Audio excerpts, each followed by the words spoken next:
Dan Ozer here, back to you from NAB. I'm here at the Mux booth with Jon Dahl, CEO and founder. Hey, how's it going, everyone? Why don't you start out by telling us what your, I guess the first business you got in was and how you're different from the other vendors. Yeah, so the first thing we did was quality of experience analytics. We had a conviction that one of the biggest holes in the industry today is data. Too many publishers do too much without great data backing their decisions. And so we built Mux Data for that, with that in mind. And yeah, I think our differentiators are accuracy and really just trying to surface the most important data to our customers as quickly as possible. Rather than giving them dozens and dozens of charts that they have to pour through, we surface what is broken, what's good in a single number as much as possible, while always also giving people the ability to dive deep into the low-level data. Yeah, I looked at it. There's currently a tutorial up on the streaming media sourcebook, so that's available online and in the sourcebook that I did with the help of some people here. What I found is the product was very easy to implement, and also it had a great ability to dive down and, as you say, identify problems that you might see in the main number but couldn't diagnose, but your ability to actually get at what was there.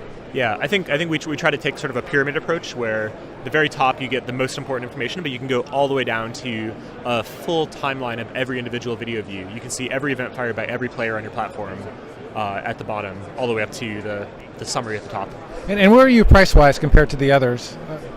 We tend to be a little bit less expensive. One of our convictions is that price has actually held back this industry in terms of getting good, accurate data, and so we're cost effective, I would say. Okay, and you've got some pretty impressive case studies I saw.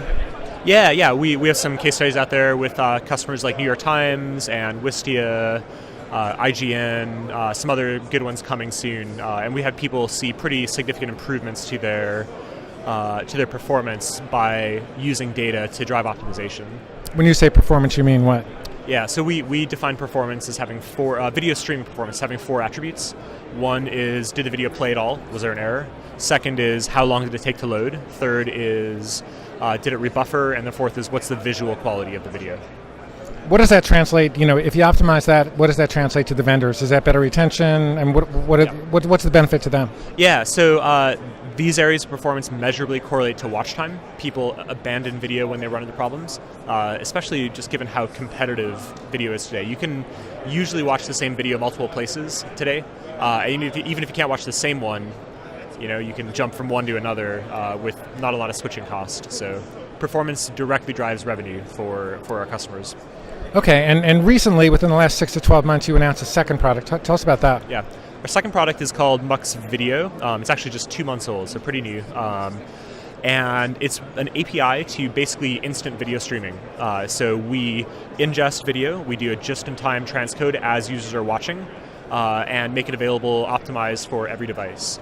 And what we're really trying to do there is turn video streaming into a single API call, rather than having to build complex infrastructure to make video scale.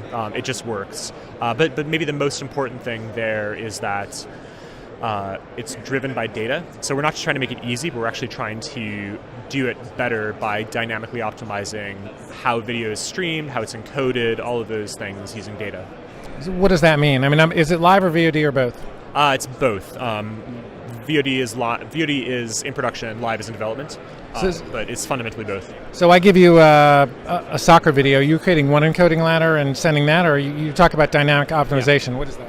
Yeah, so we actually have some pretty exciting work that we're going to be announcing soon, where we will do dynamic encoding ladders based on the content, and we'll do it very, very quickly. That's because we're a just-in-time platform. We can publish a 5-minute video in about 3 seconds, and so we don't want to slow that down with minutes or even hours of time spent creating a slow, complex encoding ladder. Okay, so we're going to close this interview now, and then this is the portion you'll see in the next couple of days, and then we're going to reopen it, and then you'll see this portion when the product is fully launched for the optimization that Jon just talked about. So this is it for take one, and now we'll start with take two. Thanks. See ya.